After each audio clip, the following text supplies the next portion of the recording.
बिस्मिल्लाहिर्रहमानिर्रहीम। अस्सलामु अलैकुम एवरीवन। कैसे हैं सब? उम्मीद है सब खैरियत से होंगे।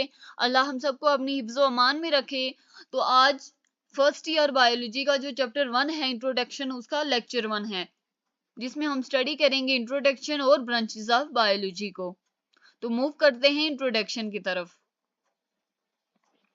Biology is the study of living things.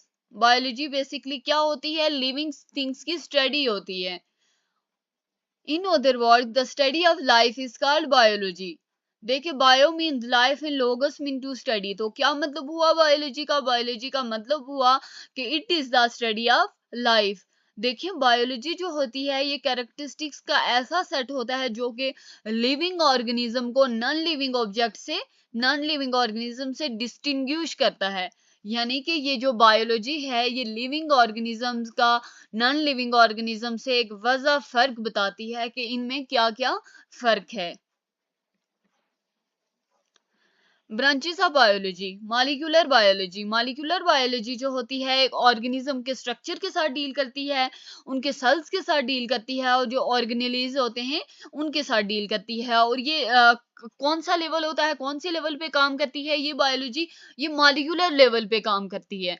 Molecular biology is the branch of biology which deals with the structure of organisms, the cells and their organelles at molecular level. देखें, आपको बोर्ड में इसमें से एमसीक्यूज कैसा आ सकता है कि which branch studies with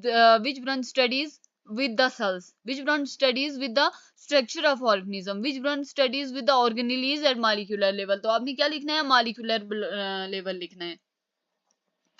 structure यानी कि सेल्स के स्ट्रक्चर के साथ जो डील करेगी वो क्या करेगी? मॉलिक्यूलर बायोलॉजी करेगी। उसके बाद environmental biology. Environmental biology is the study of organism in relation to their environment. Environmental biology का क्या मतलब हुआ कि ऑर्गेनिज्म का रिलेशन किसके साथ एक्सप्लेन करना है?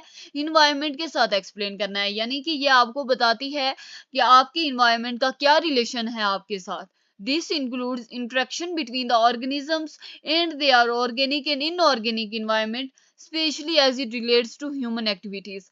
हम लोग इन्वायरमेंट में रहते हुए, अपने माहौल में रहते हुए बहुत सी एक्टिविटीज करते हैं। तो उन एक्टिविटीज का हमारे इन्वायरमेंट पे क्या असर पड़ता है, या फिर वापस हमारे इन्वायरमेंट का हमारे ऊपर क्या असर पड़ता है, तो ये चीज जो स्टडी की जाती है ये इन्वायरमेंटल बायोलॉजी में स्टडी की जाती है। देन है microbiology, the study of micro organisms. Micro organism की स्टडी को क्या कहते हैं? माइक्रोबायोलॉजी कहते हैं। कौन कौन से ऑर्गेनिज्म स्टडी किए जाते हैं? Bacteria, viruses, protozoa and microscopic algae and fungi. उसके बाद है fresh water biology. This branch of biology deals with the organism living in fresh water bodies.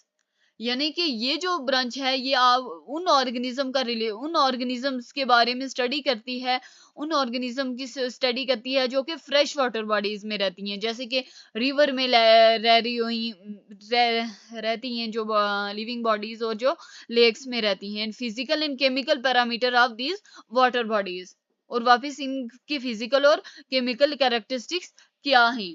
उसके बाद है marine biology. This is the study of life in seas and oceans. This is the study of life.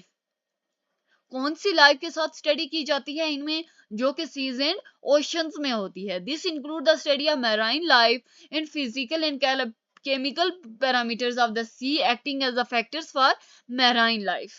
तो marine biology में किस किस्म की study की जाएगी? उन ऑर्गेनिजम्स की स्टडी की जाएगी जो कि सीज एंड ओशंस में रहती हैं। पैरासाइटोलॉजी, ये जो ब्रांच होती है ये पैरासाइट की स्टडी के साथ डील करती है। यानी कि आपको होस्ट पैरासाइट का रिलेशन बताती है। एक पैरासाइट एक ऑर्गेनिज्म होता है जो कि होस्ट बॉडी में, जो कि एक बॉडी में रहता है, और उस बॉडी को क्या कहते हैं? होस्ट बॉडी कहते हैं। The structure, mode of transmission, यानी कि वो पैरासाइट जो होता है होस्ट बॉडी में रहते हुए किस किस्म की कैरेक्टरिस्टिक्स उसमें ट्रांसमिट करता है। The structure, mode of transmission, life stages and host parasite relationships are studied in parasitology. उसके बाद है ह्यूमन बायोलॉजी। जो ह्यूमन बायोलॉजी है वो मेन की स्टडी करती है, यानी कि उसका स्ट्रक्चर क्या होगा, उसका फंक्शन क्या होगा, उसकी हिस्टोलॉजी क्या होगी, एनाटॉमी क्या होगी, मॉर्फोलॉजी क्या होगी, इवोल्यूशन क्या होगी, जेनेटिक्स क्या होगी, सेल बायोलॉजी क्या होगी और इकोलॉजिकल स्टडीज क्या होंगी ह्यूमन बींग्स की। यानी कि ये जो ह्यूमन बायोलॉजीज है ये मोस्ट ऑफ द ब्रांचेस को कवर करती है। उसके बाद है सोशल बायोलॉजी। ये जो सोशल बायोलॉजी है ये सोशल बिहेवियर के बारे में स्टडी करती है, यानी कि कम्युनिटी में रहते हुए एक इंसान का क्या बिहेवियर है। This is the branch of biology which deals with the study of social behaviour and communal life of human beings. उसके बाद है biotechnology. It deals with the use of living organisms, systems और processes in manufacturing and service industries. जो biotechnology होती है ये manufacturing और service industries में जो जो प्रोसेसेस हो रहे होते हैं, सिस्टम्स हो रहे होते हैं, ये उनके साथ डील करती है। यानी कि लिविंग ऑर्गेनिजम्स का क्या क्या यूज होता है इन मैन्युफैक्चरिंग और सर्विस इंडस्ट्रीज में। थैंक्स फॉर वॉचिंग, मिलते हैं नेक्स्ट वीडियो में।